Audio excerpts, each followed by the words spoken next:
Nous prononçons votre nom avec regret et fierté. Si vous lancez Hollow Knight pour la première fois, vous tomberez nez à nez en premier avec ce poème. Ce poème qui, au premier abord, peut sembler n'avoir aucune signification, mais qui, lorsque l'on s'intéresse au lore du jeu, prend tout son sens. Mais avant de parler du jeu en lui-même, voici une rapide présentation d'Hollow Knight. Hollow Knight est un jeu de type Metroidvania sorti en 2017. Il est développé par le studio de la Team Cherry qui ont fait notamment aucun autre jeu. Sans énorme budget de départ, les développeurs ont donc lancé un Kickstarter pour démarrer leur jeu. Et ce Kickstarter fut un énorme succès puisque Hollow Knight récoltera plus de 58 000 $. Et c'est avec tout cet argent que la Team Cherry arrivera à nous pondre ce classique. Mais pour en revenir aux développeurs, il y a 5 ans, ils ont balancé le trailer de leur prochain jeu, Hollow Knight Silksong. Silksong nous a été présenté comme la suite directe de Hollow Knight. La hype des joueurs suite aux différents trailers sortis au fil du temps fut donc à son paroxysme. Sauf que depuis 2 ans, silence radio. Alors est-ce que la Team Cherry sont juste des énormes scammers ou sont-ils en train de nous cook une masterclass sans précédent? Seul l'avenir nous le dira. Et aujourd'hui, nous allons nous plonger dans l'univers d'Hollow Knight pour savoir pourquoi est-il si unique. Après le poème que je vous ai présenté plus tôt, le jeu s'ouvre sur cette cinématique. Cinématique dans laquelle on retrouve notre personnage, cette espèce de petit fantôme portant un masque. On le voit marcher dans le brouillard jusqu'à atteindre ce qui semble être une ville. Et ici, quelque chose saute tout de suite aux yeux, la direction artistique. En effet, rien qu'avec cette cinématique, Hollow Knight nous montre déjà une direction artistique assez unique.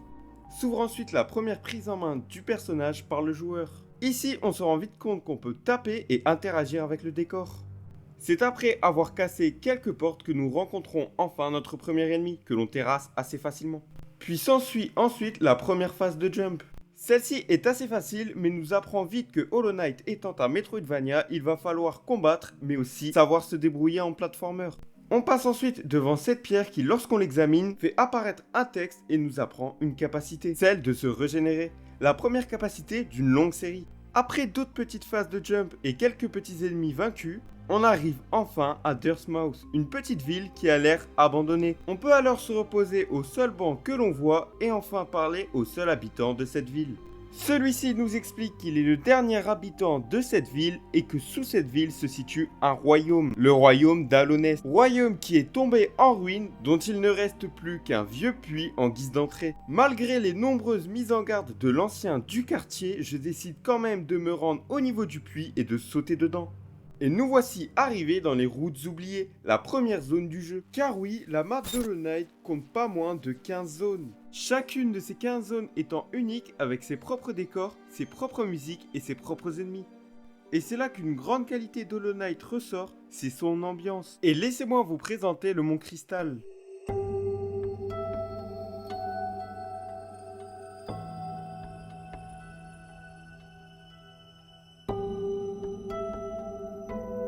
Le Mont Crystal est une de mes zones préférées du jeu, avec sa musique, ses couleurs et ses ennemis qui ne se rapprochent vraiment d'aucune autre zone. Mais s'il y a bien une zone dans tout le jeu qui est, elle, vraiment particulière, c'est celle-ci.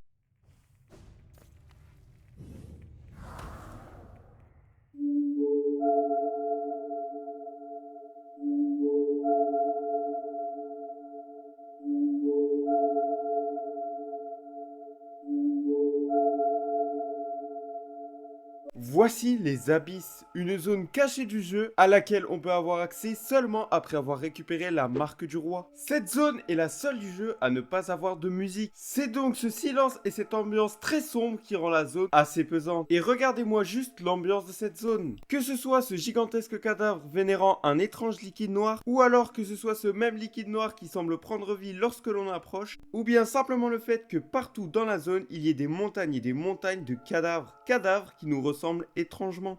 Car même si le jeu peut paraître coloré et enfantin, il est vrai que quelquefois, il peut devenir assez sombre et crépi. Mais cette zone-là est à un tout autre level.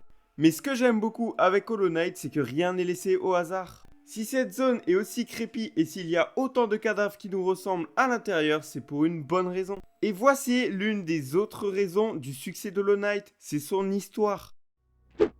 Et oui, car ce qui différencie réellement Hollow Knight des autres Metroidvania, c'est son histoire. Car l'histoire d'Hollow Knight nous n'est quasiment jamais explicitement expliquée, mais il va falloir chercher des indices, parler à des PNJ et faire des recherches pour comprendre réellement cette histoire. Mais je ne vais pas vous raconter cette histoire ici, car ça serait déjà beaucoup trop long. De plus, il y a déjà d'excellentes vidéos faites sur ce sujet, je vous les mettrai en description et j'ai surtout atrocement la flemme. Ça fait déjà 6 mois que la vidéo Minecraft est sortie, je n'avance pas sur cette vidéo Hollow Knight, ça me rend fou. Alors j'adorerais vous dire qu'une tonne de vidéos incroyables sur lesquelles j'ai bossé pendant des mois vont sortir, mais la vérité c'est que j'en branle pas une. Je pense que vous l'avez compris, mais la vidéo Splatoon s'est complètement passée à la trappe. Pour être honnête, c'était plutôt de la merde. Et j'allais pas vous sortir une vidéo sur quel est le but de Splatoon. Mais je vous promets que je vais essayer de sortir des vidéos un peu plus souvent parce que là, c'est vraiment catastrophique. Pour en revenir à Hollow Knight, qui est quand même, je le rappelle, le sujet de la vidéo, je ne peux que vous inviter à y jouer et à vous faire votre propre avis, car Hollow Knight est réellement un jeu à part qui vous proposera une expérience solo d'une qualité rare de nos jours. Alors vraiment, si vous le pouvez, allez tester la pépite qui est Hollow Knight, le meilleur jeu indé de tous les temps.